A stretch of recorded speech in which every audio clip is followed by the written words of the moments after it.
every pony, 'tis me, Discord, Lord of Chaos, doing another dramatic reading, this time chapter 2 of Disorderly Conduct. This is called The Dangers of Play. Let's get her going.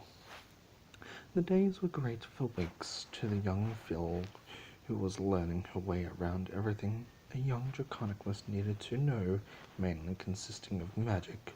The filly knew how to make things appear, mainly consisting of fig Newtons and smoothies, which she referred to over everything else.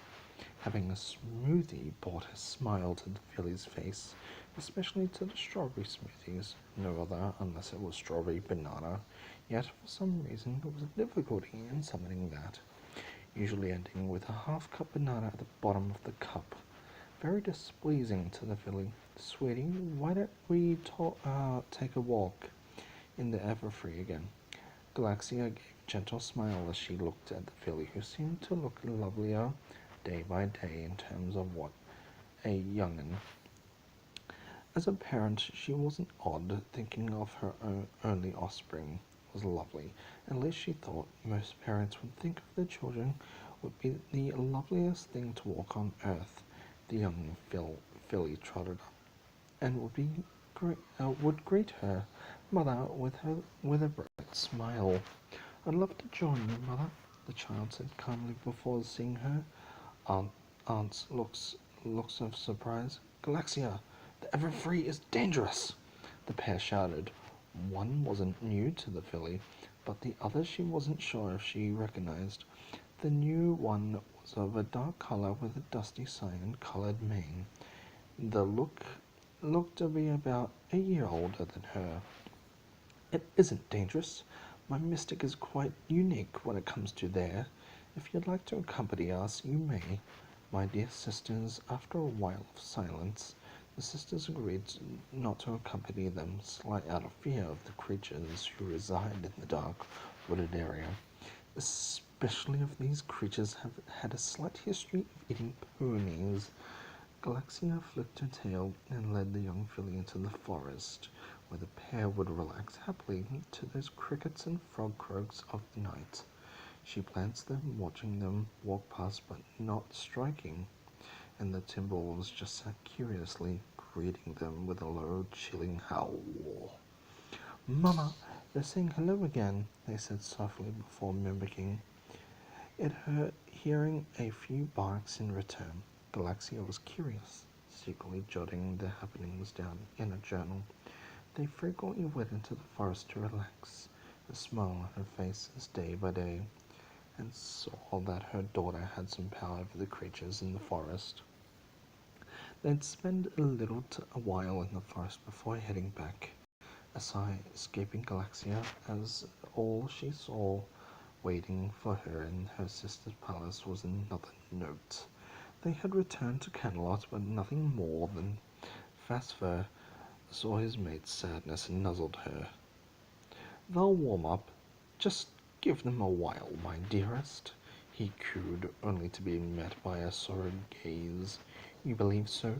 You asked quietly, but was clearly assured due to recent events with an argument over the fact that the two species were connected to no matter what due to marriage and a offspring." The night fall, and the young mystic had yet to fall asleep, and was wide awake, glancing up at the starlit sky and the bright eyes, seeing many Draconiqui asleep, giving her a bit of sigh, stood and trotted over to one Draconiqui who was nudging him. Des, wake up," she whispered, getting a grumpy growl. "What do you want, Pipsqueak?" "I want to play. Let's go play." She smiled and giggled adorably, hearing a huff. "Play by yourself," the male grumbled. "If I give you cotton candy if you play with me."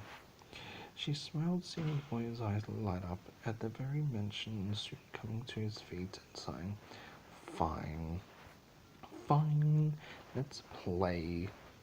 He smoothed his hair back and through as the filly tagged him and shot off into a small open field, forgetting her mother's warning of playing in the open field without the group.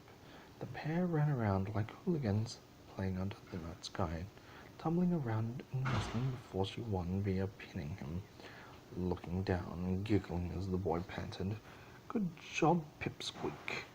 He pat her head before looking at how they were clearing his throat and getting up, even if it knocked down the giggling filly.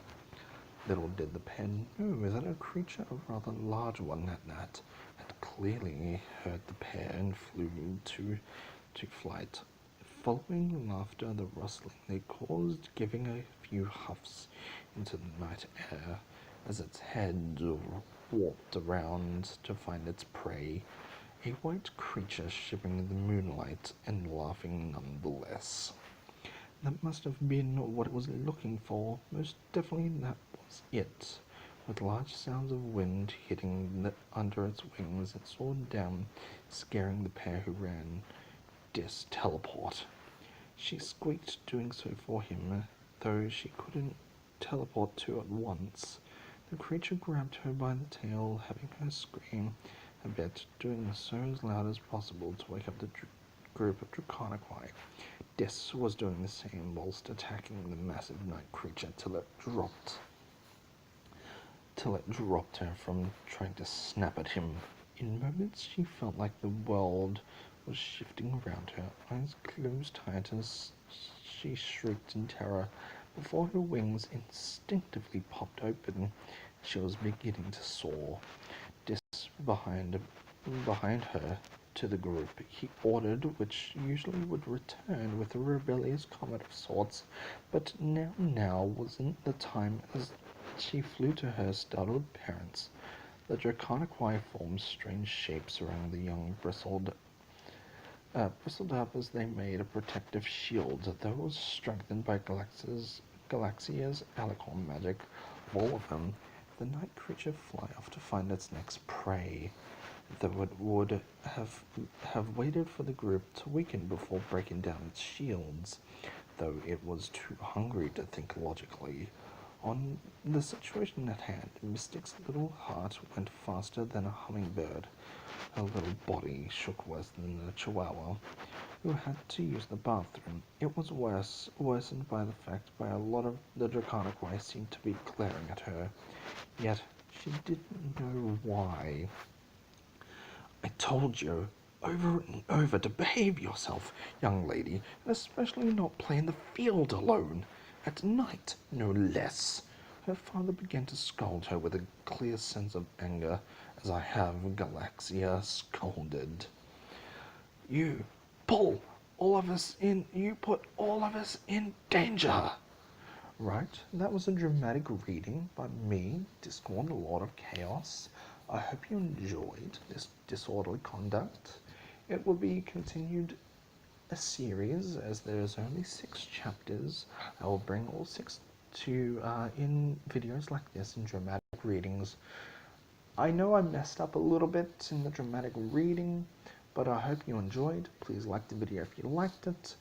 Please, if you are new around the channel, please be sure to subscribe. I've been Discord, the Lord of Chaos, and I will see you all in the next one. And remember, chaos is magic.